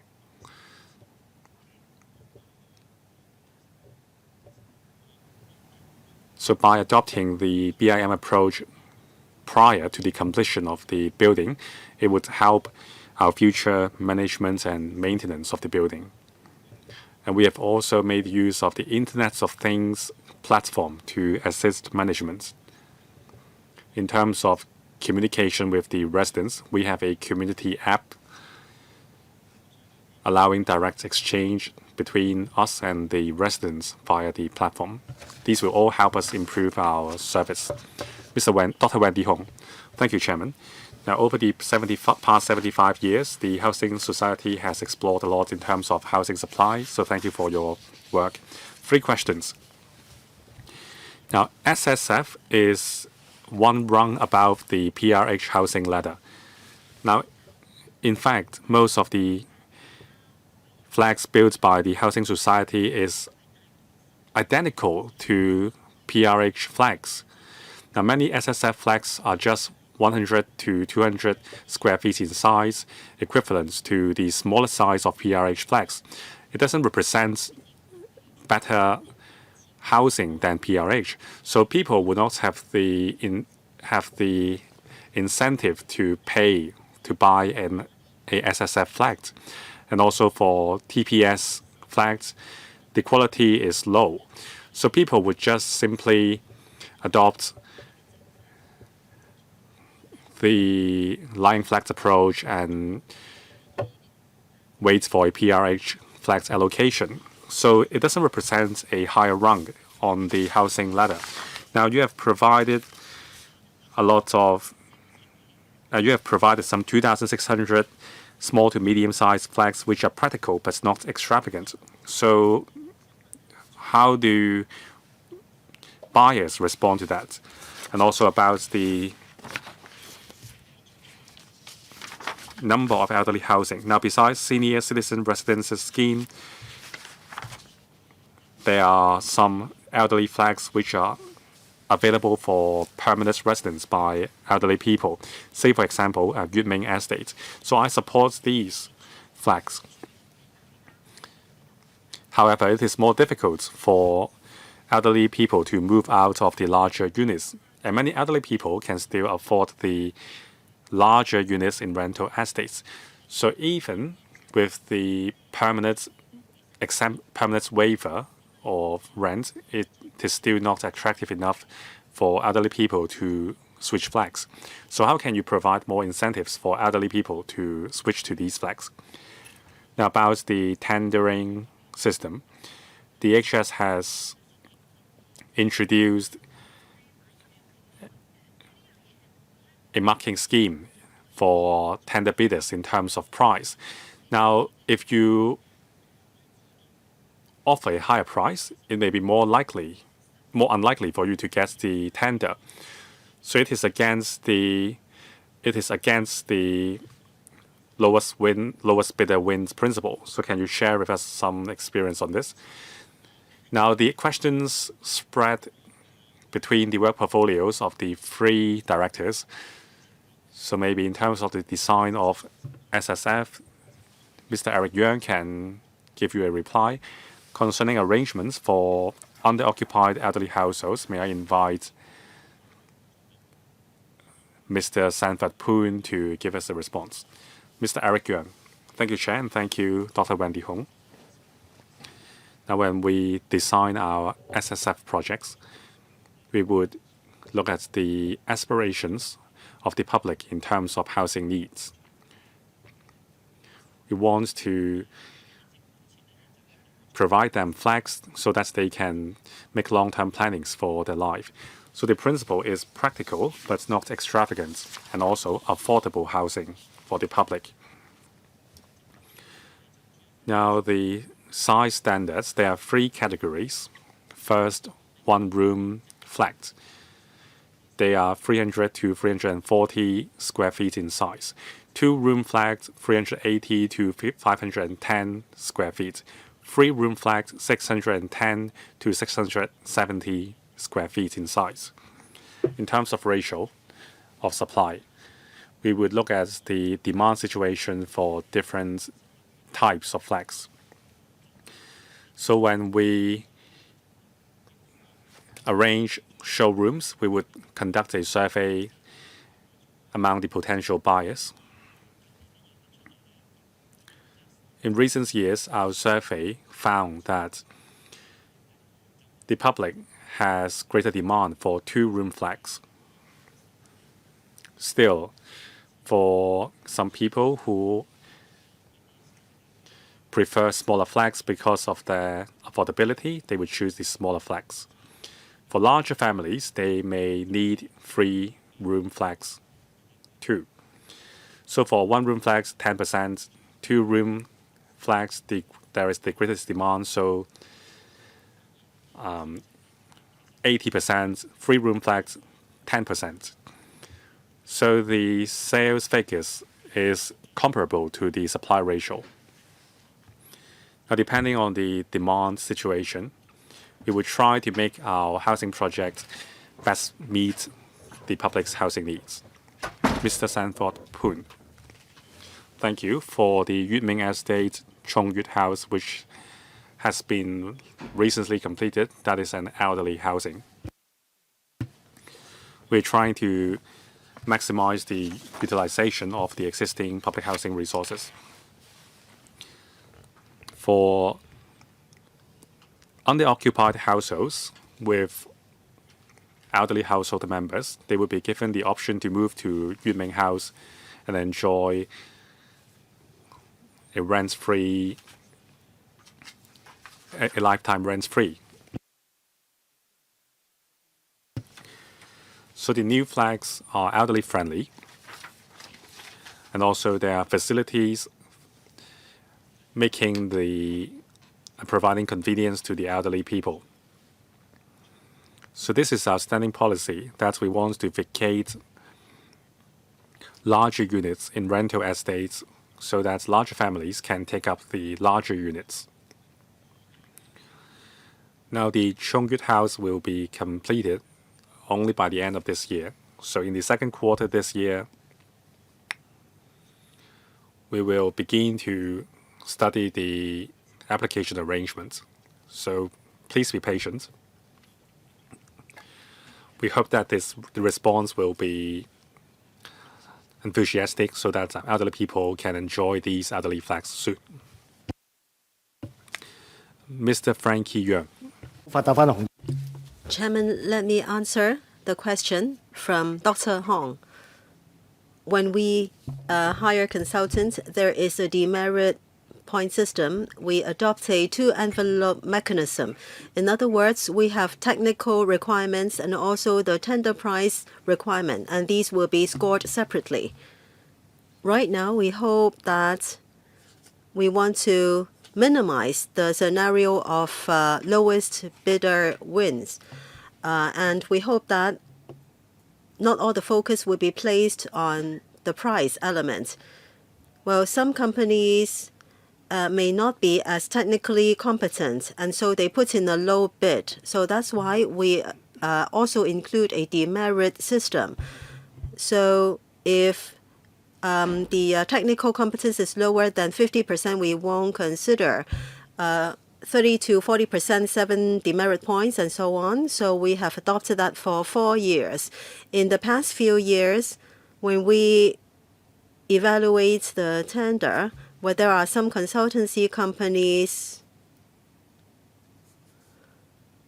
which would be ranked number 3 because of the demerit arrangement. And if you look at the Development Bureau and also Housing Department, we have shared our arrangement with them as well, and they also agree that there is some reference value from what we are doing. So, of course, different government departments will have their own consideration as well. Next, Mr. Lau Kwok Fan. Thank you, Chairman. The Housing Society helps the government in many experiments and pilot schemes. From the Northeastern Plan in relation to new development areas, rehousing and compensation, well, the Housing Society has introduced DREs. The first one is on Patwall Road. Now, we have communicated once. Some time ago, I had a meeting with the Development Bureau, and then I realized that for the Patwall Road scheme, I knew the number of units and also the area of the unit. At the end of this year or early next year, there is big chance that there will be pre-sale. But up till now, we still don't know very clearly how much the selling price and rent is. Why are we so concerned about selling price and rent? Well, not in the case of other projects perhaps, but for this rehousing estate, it is for the squatters. So if they come, they will choose between the Patwall Road estate or other housing authority and housing society units. So the selling price and the rental will be very critical for their choice. So when do you expect that there will be more details that can be announced? I think these are very critical for the tenants to make a decision. My second question is, the Housing Society has done quite a lot of pilot schemes for the government. Now in Sha Tau Kwok, in the border control areas, if you look at public estates in Sha Tau Kwok, for instance, now Sha Tau Kwok is being opened up for tourism, and more people can get access to the restricted area in Sha Tau Kwok. Right now, it is still a restricted area. So housing society estates within that restricted area is very safe. So there won't be so many fences or security devices or security facilities. But then when the whole Sha Tau Kwok is opened up for tourism, the old design will have to be changed. You may need more fencing and gates and so on. So does Housing Society have a detailed plan to review the public estate in Sha Tau Kwok And are you going to enhance security in face of possible opening up in the future? Concerning Packwell Road pricing, perhaps I will ask Mr. Young to supply with more information. Then about Sha Tau Kwok Estate, I will also defer to my colleague. Mr. Young, please. Thank you, Chairman. Thank you, Mr. Lau. We know that Mr. Lau has been concerned about the progress on Packwell Road. Thank you, Mr. Lau, for having close communication with us all along. For DRE projects, well, because some eligible tenants are affected by the government's clearance and redevelopment, so this is a non-means tested rehousing arrangement. As regards eligibility, sales arrangement, and selling price, we have to wait for final decision from Development Bureau. We are governed by the first-hand property sale law. So that's why we still cannot announce the information on selling price and so on. Well, perhaps I can ask Mr. Poon to comment on Sha Tau Kwok Estate first. Yes, Chairman, Mr. Lau. Regarding Sha Tau Kwok Estate, there are two parts. First, for the older estate, there are 600-odd units, and they are low-rise buildings. There are 50-odd blocks, and then there is a new estate with 140 units. For the existing security arrangement, it is rather open style, but now we know that the border is going to be opened. The restricted area will be opened up, so we have communicated with Mr. Lau as well as the residents there. We are looking into the possibility of hoarding and fencing along the periphery of the estate. Now we have received two different views. There are people who agree with enhanced security, but then because we're talking about low-rise blocks, so we have to select the materials carefully because of possible noise impact. But I can say to Mr. Lau that we are actively considering the matter. Just now you talked about the sale arrangement. What about rental for DRE? For Packwell Road project, for the rental, as in other new projects, usually before intake, 1 year before intake, we will fix the rent. After that, we have to liaise with the Bureau to see when we can announce the rent. Right.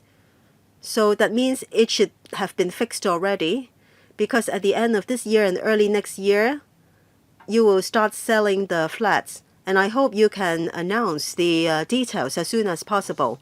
Right. Two more members would like to speak.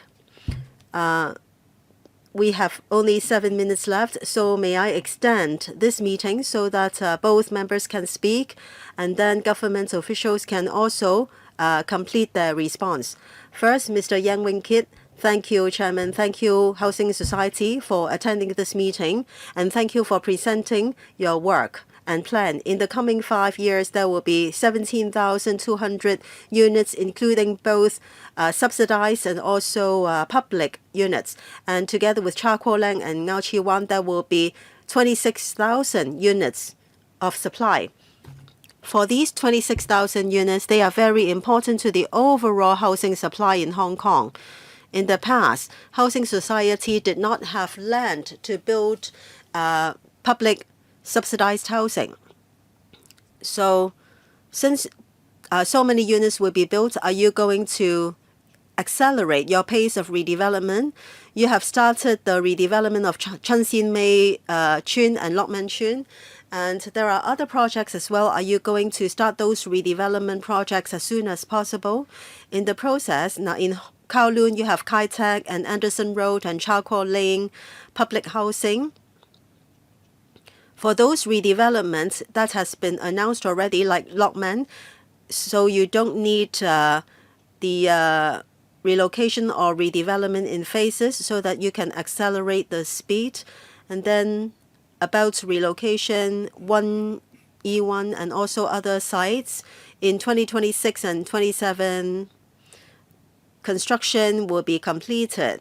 For Chunsin Mei Chun, it will be moved to the D1E1 units. For Lok Man Chun, it will take some time.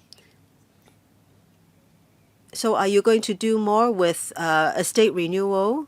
I think you have done a lot already. For example, the facade repair and also elevators.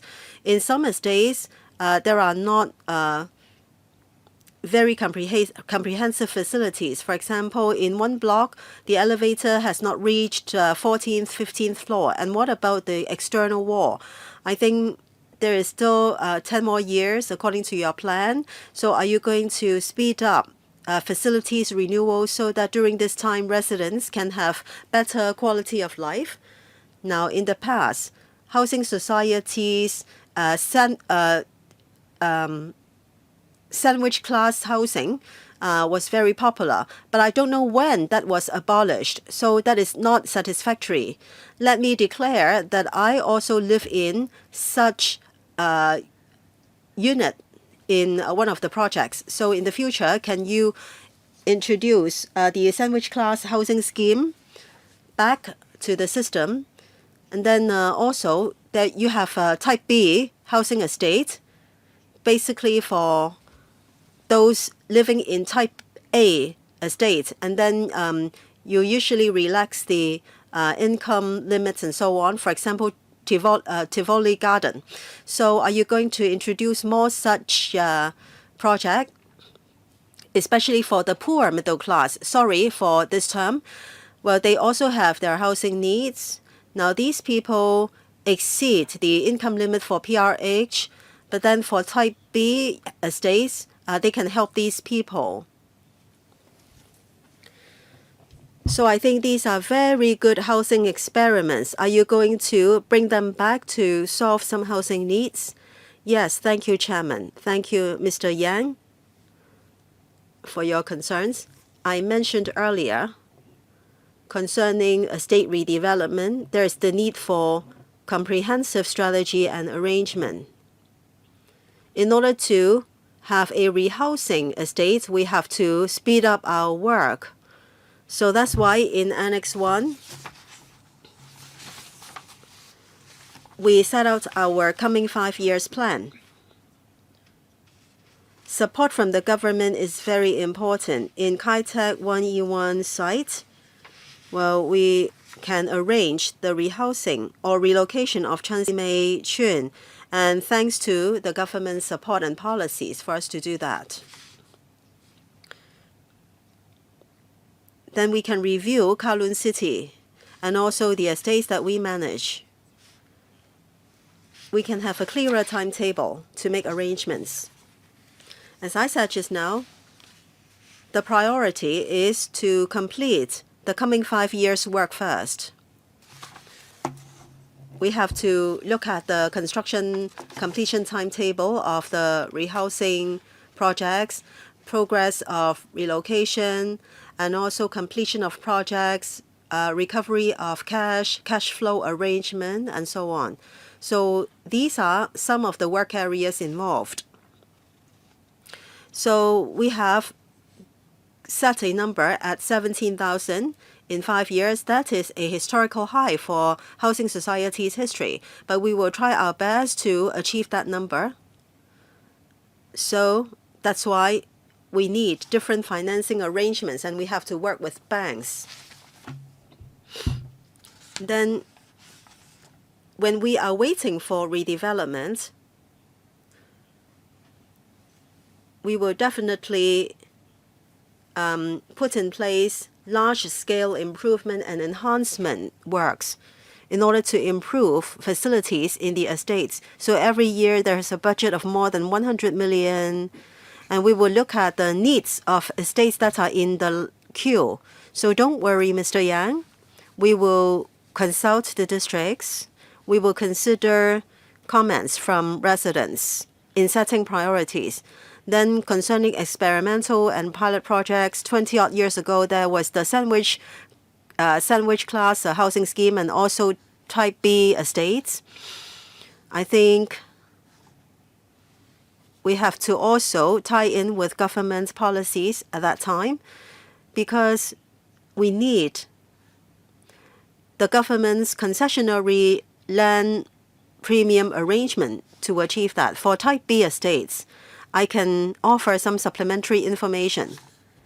So in relation to DREs,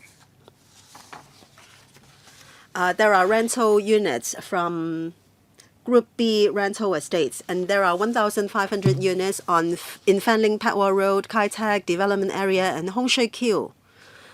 Of course, for these Group B rental estates units, they will be used to meet the needs of residents affected by demolition or relocation. And if there are still remaining units, then we will get the consent of the Housing Bureau to let them out. That is the next stage work. 一位就係郭偉強議員。 The last member, Mr. Kwok Wai-kwang. Thank you, Chairman. I thank the Housing Society for its work. Under the government's housing policy, the Housing Society has been an integral part.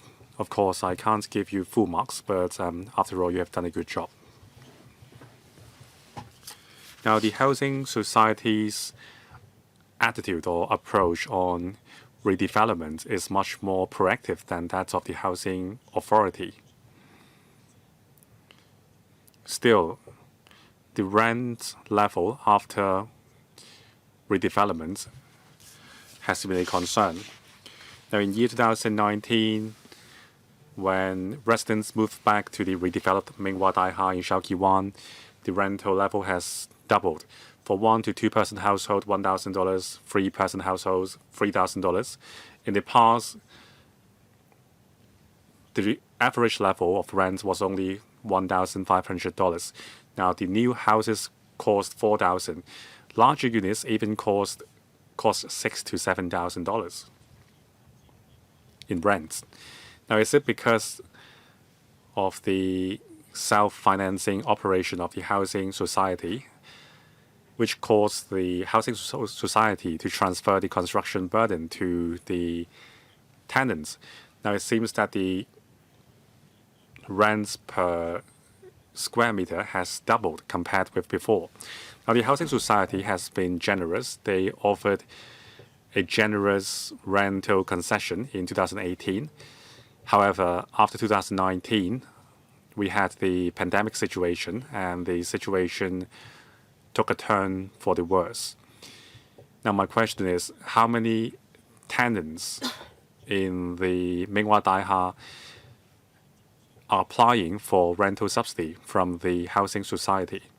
And also, by comparison between Group A and Group B rental estates, what is the the rent level difference between Group A and Group B housing, and also the ratio of developed, pre-redeveloped and redeveloped Group A and Group B housing estates? And how do you determine the rent level for these housing estates? Now, we all know that Group B rental housing costs more. However, the eligibility of the applicants is the same. So can you tell us more your thinking behind? Now, of course, if the tenants have a stable job and they know Group B housing are more comfortable, so they are willing to pay more for those flats. Well, but what about elderly tenants with zero income? After the redevelopment projects, they may have to spend the entire old age living allowance on paying rent. So, of course, they would be reluctant to do that. So how are you helping these elderly tenants? Now, on the paper, you mentioned resources utilization and also your financial condition. So can you tell us more about how you are giving them help? If not, maybe after the meeting, give us a written supplement. Thank you, Mr. Kwok.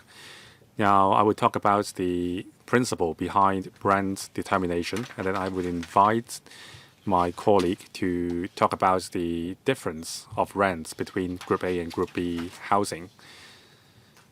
Now, when we report to the panel about our adjustments on rent, of course, we would consider the operational cost. And tenants' affordability is also an important issue to consider. Over the 2 years past, we have been suffering a loss. Well, we are still striking a balance between balancing the balance sheet and considering the affordability of the tenants. Now, for Group B rent, the rental level must be lower than 50% of the market rate. So that's a simple comparison, a simple reference point. For Group A, the rent would be lower than 30% of the prevailing market rate. So that's a reference for you. Mr. Sanford Poon, thank you for the Minghua Daiha's case. So we mentioned the principle behind rent determination. For this specific case in Minghua Daiha, when population intake began in 2021, we offered some rent concession measures to tenants.